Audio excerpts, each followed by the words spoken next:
The bell echoed through the bustling schoolyard. Sunlight painted the scene, students laughing, shouting, a kaleidoscope of backpacks and hurried hellos. Quietly, hugging his books, Bonnie stood as a quiet observer in the corner. He watched the organized chaos, a slight smile touching his lips. His eyes, however, were drawn to a figure as radiant as the sun itself. Laughing. Triza, with her infectious laughter and a confidence that could light up a room, stood out even in this crowd. Her bright smile as she chatted with friends sent a flutter through Bonnie's chest. He admired her spirit, her ease, a stark contrast to his own reserved nature. The schoolyard felt alive, buzzing with the energy of hundreds of teenagers. Thoughtfully. Yet, for Bonnie, it was Triza's vibrant presence that held his attention, a silent yearning blooming in his heart. He wished for the courage to approach, to be a part of her world, even for a fleeting moment. Bonnie's usual spot under the old oak tree was his sanctuary. Away from the clamor, he found solace in the pages of a well-worn book.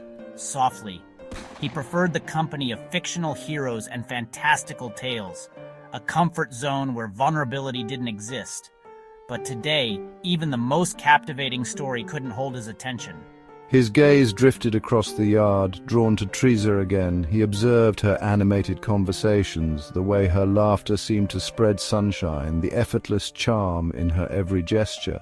Sighing, he sighed, a mix of admiration and longing swirling within him. Bonnie knew he was different. Shy, reserved, he often felt invisible, especially around someone as confident as Triza. He closed his book, the words blurring before his eyes. The image of Triza, vibrant and full of life, lingered in his mind, a bittersweet ache in his chest.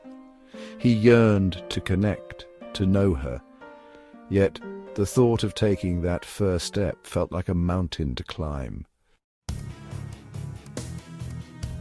The crowded hallway echoed with chatter and laughter.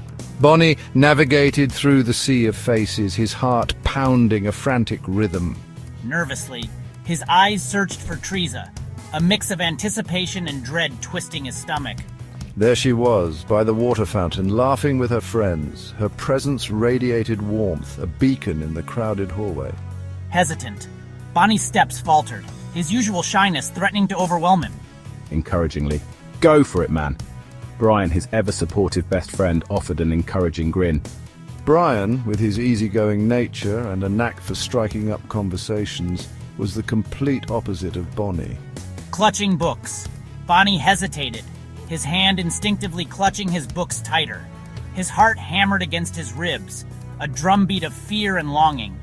He wanted to approach Triza, to talk to her, but the fear of rejection, of making a fool of himself, kept him rooted to the spot.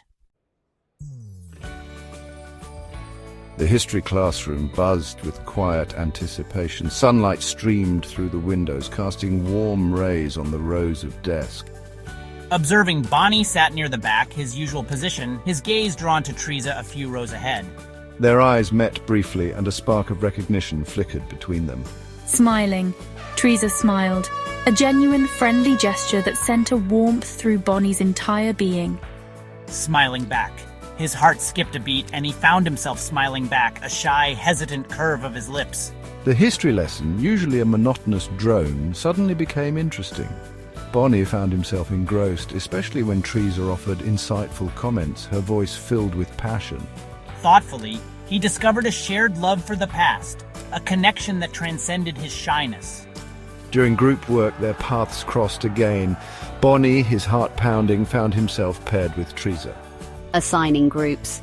They discussed historical events, their initial awkwardness melting away with each shared laugh and thoughtful observation. Feeling at ease. As they talked, Bonnie felt a sense of ease he hadn't experienced before, a connection that sparked a glimmer of hope in his heart.